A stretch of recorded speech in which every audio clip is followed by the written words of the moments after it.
Saben que yo soy muy dócil en la preparación de las entrevistas. Yo tengo siempre alguna cosa preparada, pero si hay algo que viene y me modifica las cosas, yo lo incluyo en la entrevista. Y resulta que Nelly Carrillo, la consejera de nuestra delegación ante la UNESCO, esposa de Rodolfo Pérez, el delegado permanente, el embajador, llegó a Caracas para volver a la semilla. Fíjate qué poético, porque está yendo a Mérida porque se está reconociendo nuestras semillas autóctonas, nuestras semillas de acá, todo ese trabajo que se está haciendo con las semillas en contra de esas plantas sin semillas horrendas que hay, transgénicas, se está reconociendo todo ese trabajo y ella viene a ver qué se está haciendo porque nos están reconociendo internacionalmente a partir de un trabajo que se está moviendo desde el Ministerio de Ciencia y Tecnología y desde la UNESCO como unos centros de cierta categoría.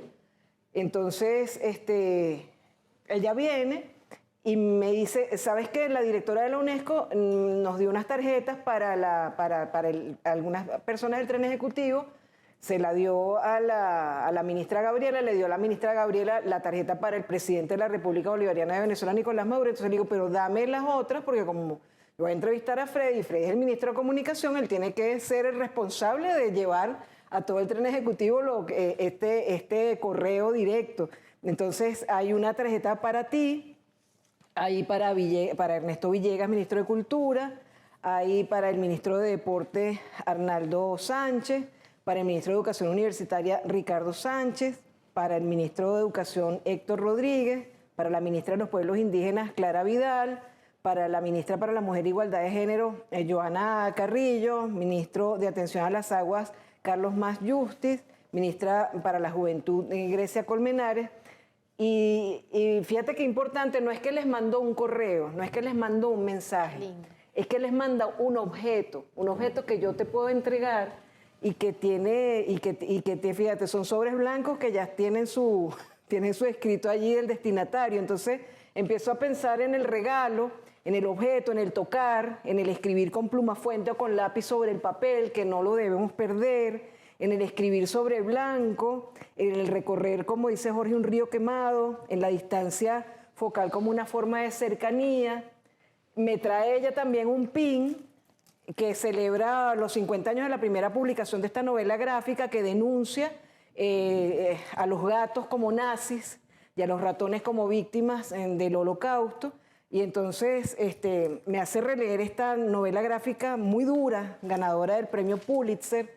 Me trae ella también el correo de la UNESCO con unas reflexiones en torno a lo que nos hace humanos, que es la lectura, lo que nos hace investigadores con los libros silenciosos que solamente tienen imágenes y que nos hace creadores junto con el ilustrador. Me trae también estas boletines de cómo combatir la desinformación de género en línea y me trae, dice, para compensar, ya que te gustan tanto los gatos, bueno, ya están los gatos nazis, pero aquí hay un gato que lee y que es un gato pacífico, para que no te vayas a molestar. O sea, los gatos nazis son los que no leen y los gatos... Y los gatos los gatos pacíficos son los que leen. Y me trae esta reflexión, no dejar a nadie atrás, no dejar a nadie fuera, sobre la inclusión de las lenguas indígenas, y están haciendo un trabajo espectacular allá en la UNESCO, desde Venezuela como país pionero, en torno a la neurodivergencia. Entonces, les pregunto a ustedes, ¿qué relación tienen ustedes con el objeto? Esto que puedes tocar, el regalo, el saber que una persona pensó en ti para un regalo. Yo siempre digo, no debes despreciar nunca un regalo, aunque ya lo tengas, aunque no te guste, porque eso significa que una persona pensó en ti para tener un objeto y dártelo. Entonces ese objeto tiene una energía muy hermosa y uno tiene que conservar todas esas cosas. Yo soy esta fetichista con lo de los regalos, con las dedicatorias de los libros, que son tan bellas. Ahorita mientras ustedes me responden voy a buscar la dedicatoria, creo que está aquí el libro, sí, aquí está. Fíjate, esta dedicatoria que Isidoro siempre dice, sí, siempre te dedican los libros a ti, a mí no. Entonces dice pero dice, bueno, la dedico a los dos aparte. Para mi querida lectora ideal, María Elcira Matute, desde el murmullo y el temblor de la palabra amistad. Y a Isidoro le dedica Sobre Blanco, para mi querido Isidoro Duarte, desde la polis de los afectos, mi abrazo siempre. Entonces, la escritura, el tocar, el objeto, empiezan a cobrar otros... Mira, ayer me dijo un amigo, lo sigo considerando amigo después de eso, no sé si es un piropo, pero me dijo, me gustan más tus dedicatorias que tus libros. Entonces, no sé... Está como Jorge Rodríguez diciendo que ustedes primero buscan los epígrafes y dice, ya tengo el epígrafe, me falta el libro. Epígrafe en epígrafe vas construyendo... Mira, pero ¿cómo se relacionan ustedes con los objetos, con los regalos, con la escritura a mano, con el tocar? El libro objeto es algo que siempre se va a mantener por más... O sea, ahora se habla de las ediciones virtuales, bueno, todos los libros que podemos consumir de esta manera, pero yo creo que nada como poder tocar el libro, como una dedicatoria, leer. Y no es lo mismo ver el libro, que tú ves la foto del libro, y entonces cuando te entregan el libro, dices, yo no me imaginaba que ese libro era así, yo vi la foto. Entonces tiene una personalidad, tiene un valor, no sé. Si lo ves en foto parece más grande, pero es un libro de bolsillo. El tema de poder tocar, de poder escribir, es algo que es otra materialidad sobre las cosas, ¿no? Porque no es lo mismo que estar en el ordenador, escribir en la computadora, que poder escribir, el trazo te genera, de cierta manera, una comprensión más profunda a la hora de escribir. Bueno, científicamente cognitivamente, ¿cómo se llama? Sí. Te estimula partes del cerebro que no estimula el teclado. Que no lo estimula. Entonces... Particularmente yo, bueno, soy de la vieja escuela y suelo escribir mis libros en libretas.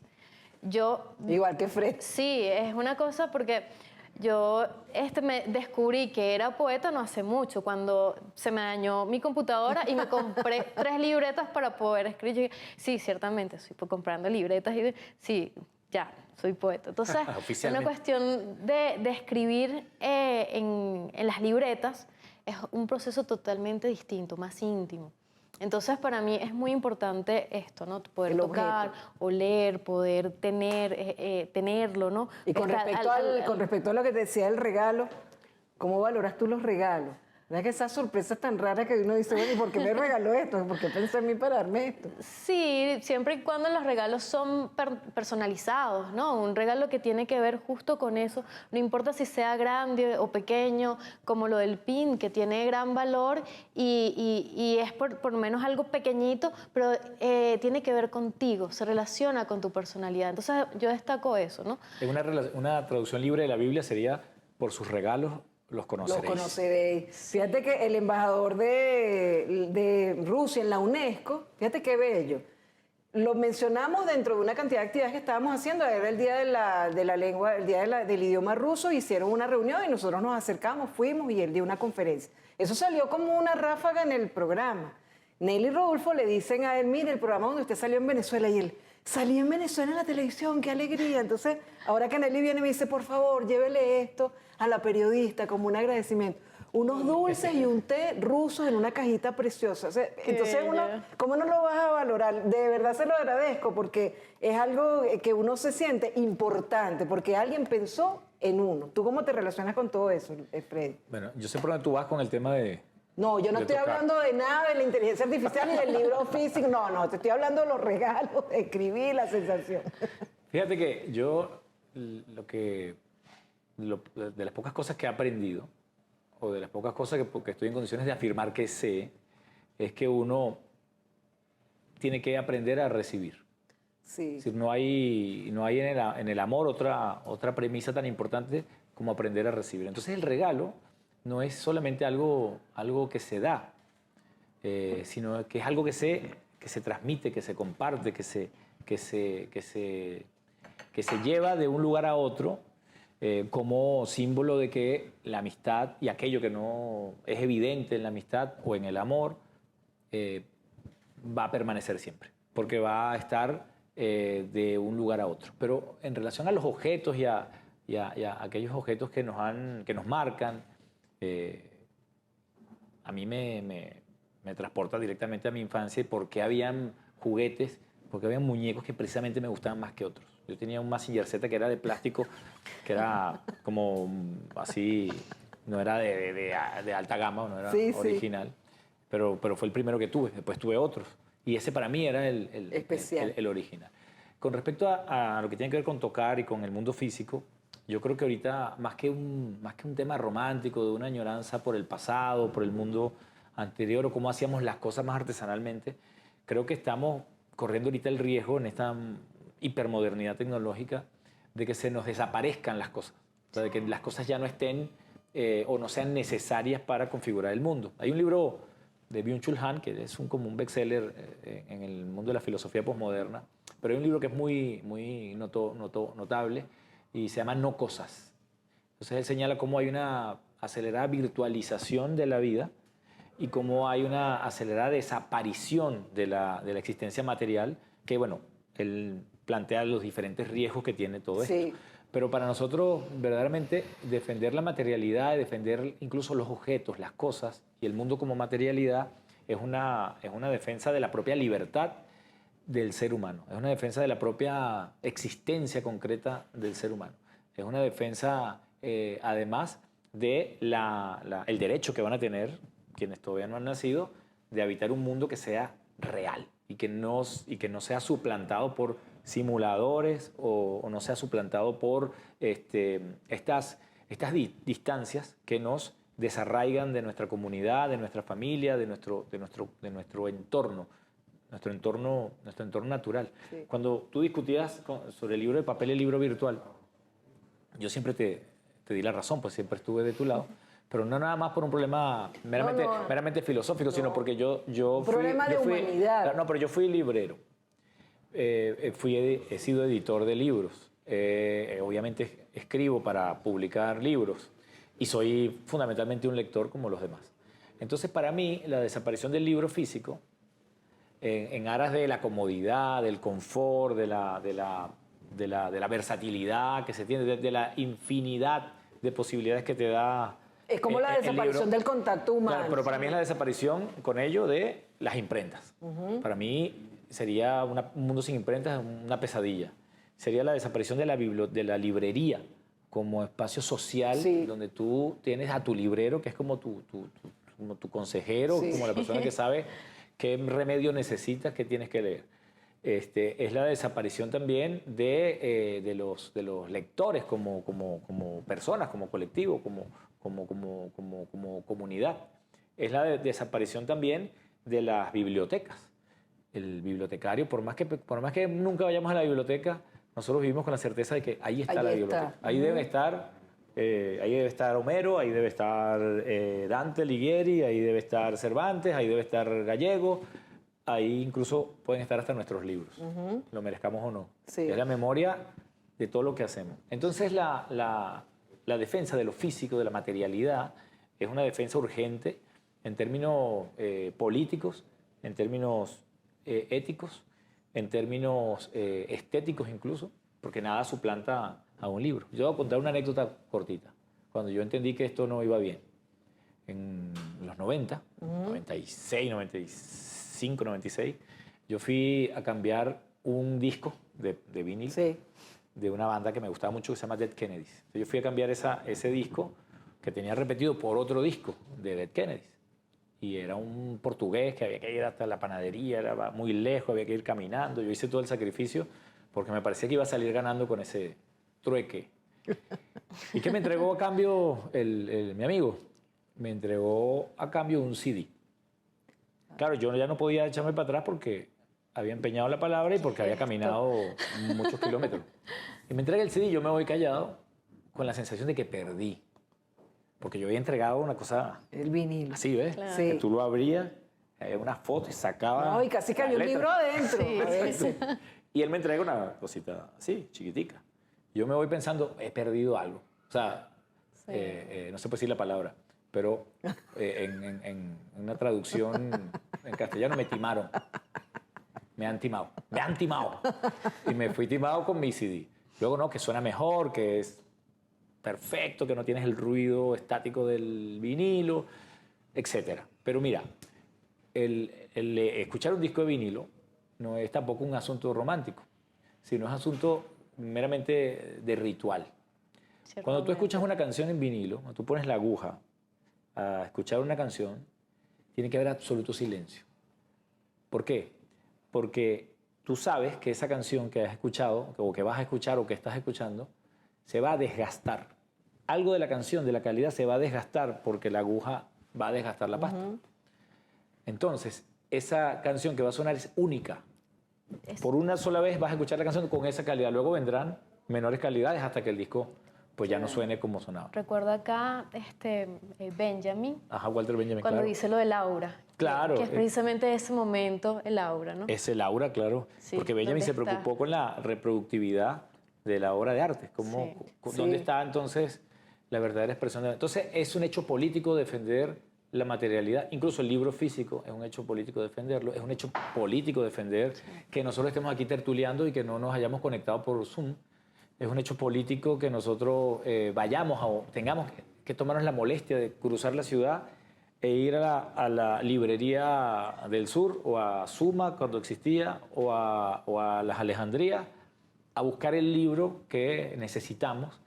Y es un hecho necesario que demoremos en la librería 1 hora, 2 horas o 3 horas encontrando ese Y libro. conversar con el librero. Y es un hecho de que el librero además al que tú le cuentas, es como tu barman, pues con el que tú le cuentas tu Bueno, y pena. conversar en la librería mediática, que es sabroso, el encuentro humano, como decía Sábato.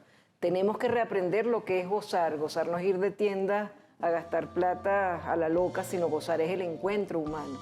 Y con esto nos quedamos pidiéndolos a todos que piensen en estos temas y que los invitamos a leer siempre y a leer de todo. Hasta el próximo programa. La librería mediática en BTV, 19 años al aire. María Alcira, muy bueno el cambio de formato del programa, ¿viste? El formato está de televisión mundial. Un mundo avasallante, el mundo de los cambios tecnológicos, mantener la fidelidad, el amor y la cultura del libro, que es esencial, y por eso ustedes son primordiales en la pantalla venezolana de televisión.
Me tienes que invitar a tu programa, no me has invitado.